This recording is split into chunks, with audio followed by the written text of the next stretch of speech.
जय श्री राम। मैं सीमा धर्मधारा चैनल पर आप सबका स्वागत करती हूँ। आशा करती हूँ आप सभी स्वस्थ एवं प्रसन्न होंगे। तो महर्षि वाल्मीकि रामायण के बालकांड में आज हम 30वें अध्याय का पाठ करेंगे।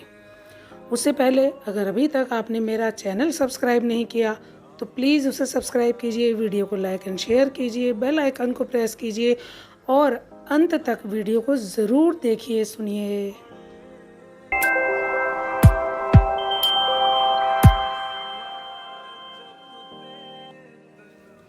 तो आइए शुरू करते हैं। त्रिंशः सर्गः। श्री राम द्वारा विश्वामित्र के यज्ञ की रक्षा तथा राक्षसों का संहार। तदनंतर देश और काल के जानने वाले शत्रुदमन राजकुमार श्री राम और लक्ष्मण, जो देश और काल के अनुसार बोलने योग्य वचन के मर्मज्ञ थे, कौशिक मुनि से इस प्रकार बोले। भगवान, अब हम दोनों यह सुनना चाहते हैं कि किस समय उन दोनों निशाचरों का आक्रमण होगा, जबकि मैं उन दोनों को यज्ञ भूमि में आने से रोकता है। कहीं ऐसा न हो असावधानी में ही वह समय हाथ से निकल जाए, अतः उसे बता दीजिए।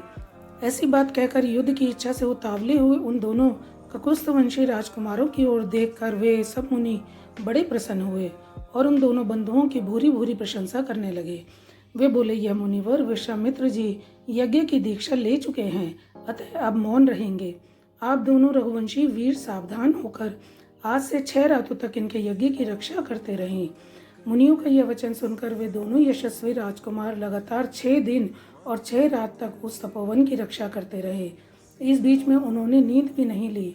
शत्रुओं का दमन करने वाले वे परम धनुर्धर वीर सतत सावधान रहकर मुनिवर विश्वामित्र के पास खड़े हो उनकी और उनके यज्ञ की रक्षा में लगे रहे। इस प्रकार कुछ काल बीत जाने पर जब 6ठा दिन आया, तब श्री राम ने सुमित्रा कुमार लक्ष्मण से कहा, सुमित्रा नंदन, तुम अपने चित्त को एकाग्र करके सावधान हो जाओ। युद्ध की इच्छा से शीघ्रता करते हुए श्री राम इस प्रकार कह ही रहे थे कि उपाध्याय ब्रह्मा, पुरोहित, उपदृष्टा तथा अन्यान्य ऋत्विजों से घिरी हुई यज्ञ की वेदी सहसा प्रज्वलित हो उठी। वेदिका का जलना राक्षसों के आगमन का सूचक उत्पात था। इसके बाद कुश, चमस, रूक्ष, समिधा और फूलों के ढेर से सुशोभित होने वाले विश्वामित्र तथा ऋत्विजों सहित जो यज्ञ की वेदी थी, उस पर जो आहवनीय अग्नि प्रज्वलित हुई। अग्नि का यह प्रज्वलन यज्ञ के उद्देश्य से हुआ था। फिर तो शास्त्रीय विधि के अनुसार वेद मंत्रों के उच्चारण पूर्वक उस यज्ञ का कार्य आरंभ हुआ। इसी समय आकाश में बड़े जोर का शब्द हुआ, जो बड़ा ही भयानक था। जैसे वर्षा काल में मेघों की छटा सारे आकाश को घेर कर छाई हुई दिखाई देती है, उसी प्रकार मारीच और सुबाहु नामक राक्षस सब ओर से अपनी माया फैलाते हुए यज्ञ मंडप की ओर दौड़े आ रहे थे। उनके अनुचर भी साथ थे। उन भयंकर राक्षसों ने वहां आकर रक्त की धाराएं बरसाना आरंभ कर दिया।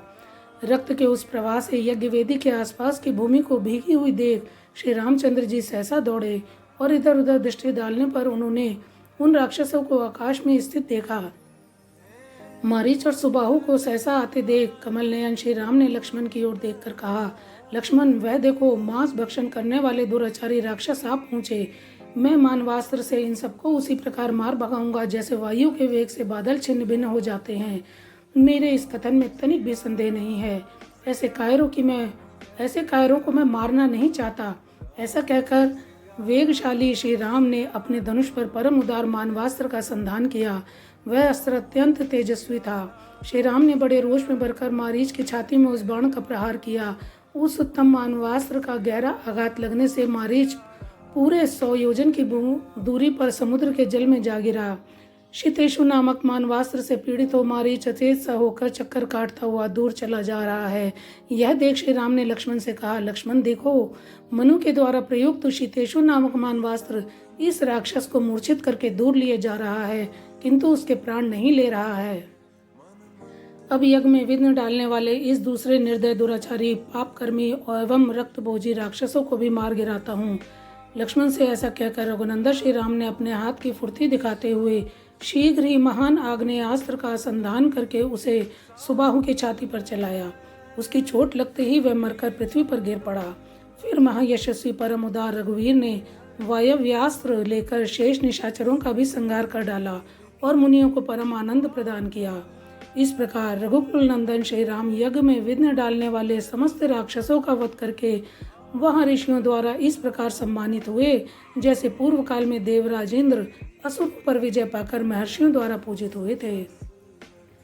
यज्ञ समाप्त होने पर महामुनि विश्वामित्र ने संपूर्ण दिशाओं को विघ्न बाधाओं से रहित देख श्री रामचंद्र से कहा, महाबाहो, मैं तुम्हें पाकर कृतार्थ हो गया।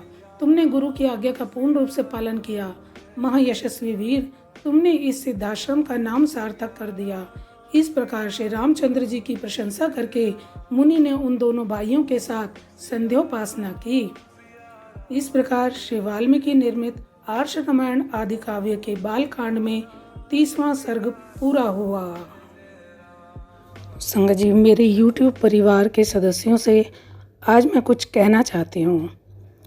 जो लोग भी मेरी वीडियो को देखते सुनते समय अंत तक पहुँचे हैं, उनसे मेरा यही कहना है कि प्लीज़ रामायण को अपने जीवन में अपनाइए।